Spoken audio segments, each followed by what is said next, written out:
What's happening, YouTube? It's Simon 466 Cards, and today we're going to talk about Victor Wembanyama. We're going to talk about the Wemby injury. We're going to talk about the highest sale ever for a Wemby card that just happened this past weekend. And then we're going to talk about why Wemby cards are indicative of a misunderstanding of risk in evaluating cards, and specifically in Wemby's situation, how there is still a wide range of outcomes, and those are not being properly priced in to the value of his cards. So first of all, the Wemby injury, you probably know by now, he's out for the season with blood clots. It's really scary stuff. Blood clots, I mean, if not treated and monitored, could be life-threatening, could be career-threatening, but based on what the San Antonio Spurs are saying, he's out for the year, but they expect a full recovery for next season. Now, you would probably think, he's out for the season. He's got this really, really scary injury. Blood clots are not to be messed with. And so that should really put a lot of downward pressure on his card prices. And it's only been a couple of days, but it really depends on which cards you're looking at. As you see on the screen, this ESPN report for Wemby being out for the season was on February the 20th. Well, a couple of days later, his Nebula Prizm 1 of 1 card sold on Golden. And so I'm recording this in the early hours of February 23rd. This sold on February 22nd. This Nebula Choice 1 of 1, 860 grand on Golden. To me, this price is absolutely bananas. It is wildly overpriced. Now, I should say, I'm saying that from a purely investment, fair price perspective. I am sure the person who bought this card, or I sure hope that the person or persons who bought this card are rich. They're probably worth 50, $100 million or way more than that. And so 860K might be chump change to them. It is not to me and for the vast majority of people, and probably if you're watching this video. But if you're worth hundreds of millions of dollars, knock yourself out, spend 860 grand. But if we look at this from an objective price perspective, this is wildly overpriced. And you've probably heard in the hobby, oh, that card, that price has, 3 championships baked in, or has like 2 championships baked in already. And while I understand the thinking behind that, to me, the pricing of cards is more about risk, and in this case, a misunderstanding and a mispricing of risk. And so, what do I mean by risk? I am going to flip over to this. So, one way to think about risk is to identify the different range of outcomes and the likelihood of those outcomes. On the chart here, you see this is what is known as a bell curve in statistics. I will keep this very high level and easy to understand. So if you're not a stats guy, you're not a numbers guy, don't worry, I will keep it straightforward. But basically, this is the possible range of outcomes and the likelihood of it happening. Right here in the middle is your average outcome and also the most likely outcome because it is the highest point in the graph. These lines here represent standard deviations, and so if you hear the word standard deviations in normal everyday life, this is what it's referring to. And so what this is saying is that in life, in a normal range of outcomes, 68% of outcomes are within one standard deviation of the middle, of the average. And so as we go further and further out, it encompasses more and more range of outcomes, to the point where 99+% of outcomes are within these 3 standard deviations. But you have outliers like Michael Jordan, who is in that 0.1% that is not covered by the 3 standard deviations. He is way out here. He is literally the best case scenario. He is literally the 0.1% on the positive side. But there's always a flip side to a bell curve, and that's on the downside. And so if we want to talk about basketball players who were highly regarded, highly drafted, or drafted highly in the draft, Then on the negative 1 point or 0.1%, we have someone like Len Bias, who was the number 2 pick, I believe in 86, could be 85, I think it was 86. And he literally died 2 days after being drafted from a cocaine overdose. So this is the top 0.1% Michael Jordan. The bottom 0.1% is Len Bias. And so for a prospect like Wemby, I'd like to think about what is this full range of outcomes that could exist. We know he is not Len Bias. He is a year and a half into his career. He did not die 2 days after being drafted. So that is out the window. And for sure, Michael Jordan is within his possible range of outcomes, but it is still extremely, extremely unlikely that he becomes a Michael Jordan and has the legacy of a Michael Jordan, has the career of a Michael Jordan, and has like the aura of a Michael Jordan, right? Because as much as Michael Jordan was an amazing player, there's also this aura about Michael Jordan, how he played, how he was always just balls to the wall, serious about his career, and like cutthroat, and would just an absolute killer on the court.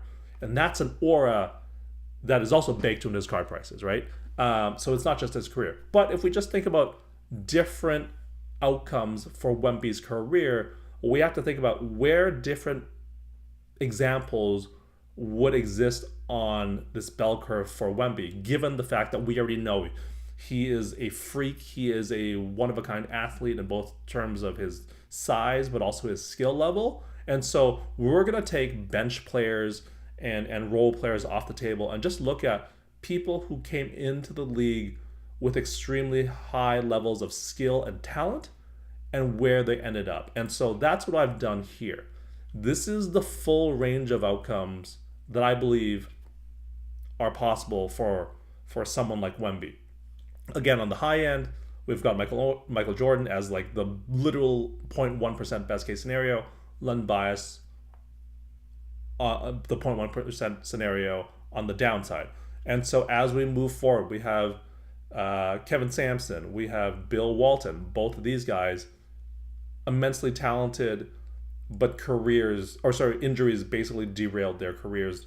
Bill Walton never played a full season healthy. He had 1.5 good seasons before he basically disappeared for 6 years, and then came back and won a title with the Celtics. Chris Bosh, he was a good player, but also had his career ended by blood clots, and that's why I've included him. We have my guy, Joel Embiid. Let's stop talking about it. Let's move on. At this point in the season, we've got David Robinson, we've got Moses Malone, Hakeem, Shaq, Bill Russell, Wilt Chamberlain, Kareem Abdul-Jabbar, and then, of course, Michael Jordan. I've mostly stuck to big men, as you can probably see from this scenario, because Wemby is a big man. And with Michael Jordan being the exception here. But I think this is if I had to rank these in terms of like bad to good, with Len Bias being the bad, Michael Jordan being obviously the good, and then everything in between, I think this represents a good example of the range of outcomes that exist for Victor Wembanyama, given that we're only a year and a half into his career and we don't know what else will happen. But we have to think about the fact that it's possible he could have injuries like Sampson, like Walton. He could have a career-ending thing like Chris Bosh. He could just be plagued with injuries throughout his career like Embiid. And then, all the different things that have happened with all these other players where there's undoubtedly all-time greats, but there can only be one Michael Jordan. There can only be one Kareem. And as a result, guys like Hakeem and Shaq and even Bill Russell, despite being all-time greats, are not on the level of these gentlemen over here. So this is what I mean by understanding risk, because there is a probability and a possibility of being Michael Jordan, but there's also a risk of being somewhere over here or even over here, depending on how his career plays out. And so now I want to take you to market movers, and let's go back to this. His card, this Nebula, sold for $860,000, the highest ever sale for a Wemby card. If we look at market movers, we see that about a year ago, his Black Shimmer 1/1 sold for $516K, and that's again That's not the black. That's not the Nebula. That's just a black shimmer. Now this Nebula is selling for 860.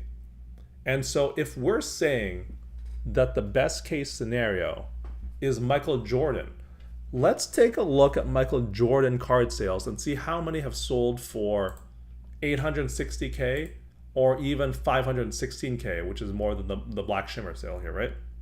And so that's what I've done here. You can see I've looked up Michael Jordan. I've excluded sneakers because they're also included in the market movers data, and matched because there are some jerseys and shorts that are photo matched. So that's why those two terms are excluded. And let's scroll down. Again, we're looking for 860K and 510 or 515K for the black shimmer. So there is a Michael Jordan autographed logo man sold for 2.9 million. We have a triple logo man Michael Jordan, LeBron James, Kobe Bryant sold for 1.7 million. We have a 97-98 Upper Deck jersey autograph. Again, that's 97-98, so I believe that's the last year he played. And so that was 990K. So we have 3 cards. And let's scroll down. We have the 86 Fleer Michael Jordan in a PSA 10 with an NBA sticker on it.